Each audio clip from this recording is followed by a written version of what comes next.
नमस्कार दोस्तों, स्वागत है आपका आज के मुख्य समाचार में, जिसमें सबसे पहली और बड़ी खबर में आपको बताएंगे कि अब 5 राज्यों में बजेगा चुनावी बिगुल। 2024 के लोकसभा चुनाव तक गर्म रहेगी सियासी फिजा। दूसरी खबर में जिक्र होगा कि दिल्ली से नहीं बेंगलुरु से होगी सीएम के नाम की घोषणा। मल्लिकार्जुन खड़गे से मिले सिद्धारमैया और शिव कुमार। तीसरी खबर में जिक्र होगा मध्य प्रदेश का, बीजेपी को चुनौती देने के लिए कांग्रेस का आरोप पत्र तैयार। क्या क्या मुद्दे हैं इसमें शामिल, आपको बताएंगे दोस्तों। चौथी खबर में जिक्र होगा कि कांग्रेस का बयान, मोदी गलत नीतियां अपनाकर रोजगार के साधन और नौकरियों के अवसर को खत्म कर रहे हैं। और साथ ही साथ पांचवी खबर में आपको बताएंगे कि सुप्रीम कोर्ट ने ईडी को दी हिदायत, कहा डर का माहौल मत बनाइए। छत्तीसगढ़ से जुड़ा है पूरा मामला। दोस्तों, हर एक खबर की गहराई में आपको ले जाएंगे, लेकिन उससे पहले अगर आपको भी ऐसा लगता है कि अब कर्नाटक के बाद राजस्थान और मध्य प्रदेश में भी बनने जा रही है कांग्रेस की सरकार, तो वीडियो को लाइक करके कमेंट में लिखे जय हिंद। रुक करते हैं सबसे पहले और बड़ी खबर की तरफ। अब इन 5 राज्यों में बजेगा चुनावी बिगुल। 2024 के लोकसभा चुनाव तक गर्म रहेगी सियासी फिजा। जी हाँ दोस्तों, आपको बता दें कि कर्नाटक में विधानसभा चुनाव खत्म हो गया, लेकिन इस साल होने वाले अन्य राज्यों में सिलसिलेवार चुनाव के कारण 2024 के आम चुनाव तक सियासी फिजा गर्म रहेगी। लोकसभा चुनाव के साथ कम से कम 3 विधानसभा चुनाव भी हो सकते हैं। कर्नाटक के बाद इस साल मध्य प्रदेश, राजस्थान, छत्तीसगढ़, तेलंगाना और मिजोरम में चुनाव होने हैं। पूर्वोत्तर राज्यों में नागालैंड, त्रिपुरा और मेघालय में 2023 में विधानसभा चुनाव हो चुके हैं। तो करते हैं अगली ब्रेकिंग न्यूज की तरफ। दिल्ली में नहीं बेंगलुरु में होगी सीएम के नाम की घोषणा। मल्लिकार्जुन खड़गे से मिले सिद्धारमैया और शिव कुमार। जी हाँ दोस्तों, कर्नाटक के नए सीएम को लेकर सस्पेंस बढ़ता ही जा रहा है। मंगलवार को भी सीएम पद को लेकर बैठकों का दौर जारी रहा।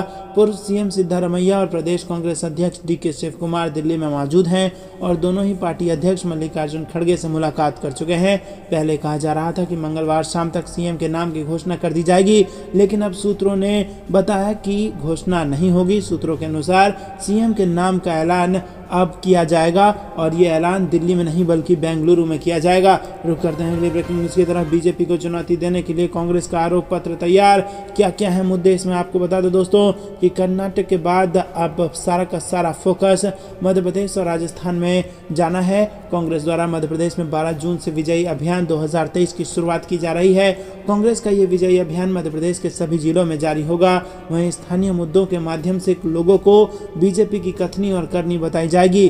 कांग्रेस द्वारा तैयार किए गए आरोप पत्र के प्रारूप में बीजेपी सरकार के दौरान पोषण आहार, मध्याह्न भोजन, अवैध खनन, व्यापम भर्ती, नर्सिंग कॉलेज, बिजली खरीदी के अनुबंध, पैरामेडिकल छात्रवृत्ति समेत कई सारे ऐसे मामले हैं जिनको उठाए जाएंगे। आरोप पत्र समिति के उपाध्यक्ष के अनुसार आरोप पत्र में महिला और बच्चों के प्रति बढ़े अपराध, बेरोजगारी, महंगाई, अनुसूचित जाति जनजाति पर हुए अत्याचार के समेत कई सारे मामले उठाए जाएंगे। रुक करते हैं अगली ब्रेकिंग न्यूज की तरफ। मोदी गलत नीतियां अपनाकर रोजगार के साधन, नौकरियों के अवसर खत्म कर रहे हैं, कांग्रेस पार्टी का बयान। जी हाँ दोस्तों, कांग्रेस ने प्रधानमंत्री मोदी पर नोटबंदी, दोषपूर्ण वस्तु एवं सेवा कर और सार्वजनिक क्षेत्र के संस्थाओं का निजीकरण करने जैसी गलत नीतियां अपनाकर देश में रोजगार के साधन और नौकरियों के अवसर खत्म करने का मंगलवार को आरोप लगाया। और दिन में राष्ट्रीय रोजगार मेला कार्यक्रम में केंद्र सरकार द्वारा 71,000 नियुक्ति पत्र वितरित किए जाने के इस अवसर पर प्रधानमंत्री के संबोधन के बाद कांग्रेस के मुख्य प्रवक्ता एवं महासचिव जयराम रमेश ने एक बयान में कहा कि देश के युवा जानते हैं कि प्रधानमंत्री मोदी ने नोटबंदी करके, दोषपूर्ण जीएसटी लागू करके, थोक में सार्वजनिक क्षेत्र के संस्थाओं का निजीकरण करके और सूक्ष्म, लघु एवं मध्यम उद्यमों यानी कि एमएसएमई को पंगु करके लाखों लाख नौकरियां खत्म कर दी हैं। रुक करते हैं अगली ब्रेकिंग न्यूज की तरफ। सुप्रीम कोर्ट ने ईडी को दी हिदायत, कहा डर का माहौल मत बनाइए। छत्तीसगढ़ से जुड़ा है पूरा मामला। जी हाँ दोस्तों, छत्तीसगढ़ सरकार ने सुप्रीम कोर्ट में अर्जी दाखिल कर आरोप लगाया कि प्रवर्तन निदेशालय राज्य के आबकारी अधिकारियों सहित राज्य के मुख्यमंत्री भूपेश बघेल को मनी लॉन्ड्रिंग के मामले में फंसाने की कोशिश कर रही है।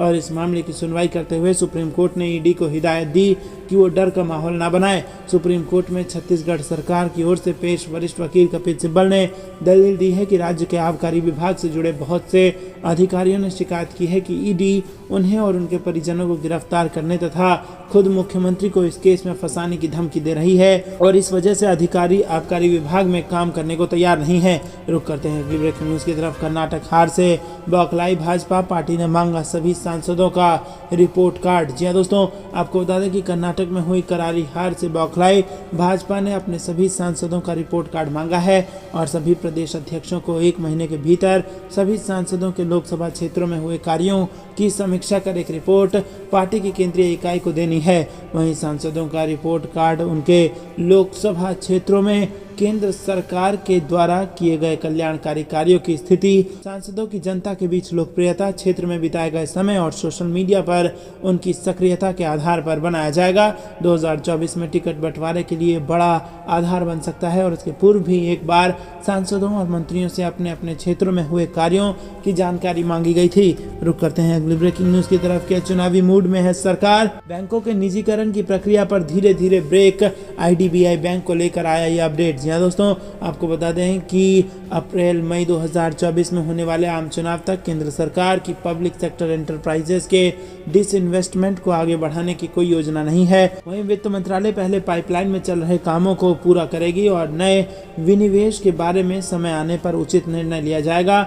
वहीं निवेश एवं सार्वजनिक संपत्ति प्रबंधन विभाग 31 मार्च 2024 कर IDBI के विनिवेश की प्रक्रिया को पूरा करने का इच्छुक है। रुक करते हैं अगली ब्रेकिंग न्यूज की तरफ। कर्नाटक के साथ अमेठी में भी कांग्रेस की जीत, जायस में भाजपा की हार से राहुल गांधी के गढ़ में मना जश्न। जी हाँ दोस्तों, उत्तर प्रदेश में निकाय चुनाव का परिणाम आने के बाद अमेठी में राहुल गांधी की वापसी हो गई है। वहीं जायस नगर पालिका से कांग्रेस प्रत्याशी मनीषा सिंह चौहान ने 3580 वोटों से जीत दर्ज की है और उन्होंने भाजपा की बीना सोनकर को हराया। इससे कांग्रेसी कर्नाटक के साथ अमेठी की जीत पर दोहरी खुशी मनाने में जुटे हैं। दूसरी तरफ योगी सरकार के राज्य मंत्री मयंकेश्वर शरण सिंह के तिलोई विधानसभा में भाजपा हार गई है और जायस नगर पालिका भाजपा के पास थी, लेकिन कांग्रेस की मनीषा उस पर कब्जा जमा ली है। रुक करते हैं अगली ब्रेकिंग न्यूज की तरफ। छत्तीसगढ़ में कांग्रेस ने बुलाई आपात बैठक, राजनीतिक गलियारों में मची हलचल। जी हाँ दोस्तों, आपको बता दें कि छत्तीसगढ़ में होने वाले विधानसभा चुनाव के लिए कांग्रेस के बड़े नेताओं की मुख्यमंत्री निवास में गोपनीय बैठक हुई और इस बैठक में चुनाव को लेकर कांग्रेस ने अपनी स्ट्रेटेजी तैयार कर ली है। जून में कांग्रेस के संभाग स्तरीय सम्मेलन होने वाले हैं और नेताओं को चुनाव में क्या जिम्मेदारी मिलेगी ये भी फाइनल कर लिया गया है और बड़ी बात यह है कि बिना कोई विवाद के सभी नेताओं ने अपनी अपनी जिम्मेदारी लेने पर सहमति जताई है।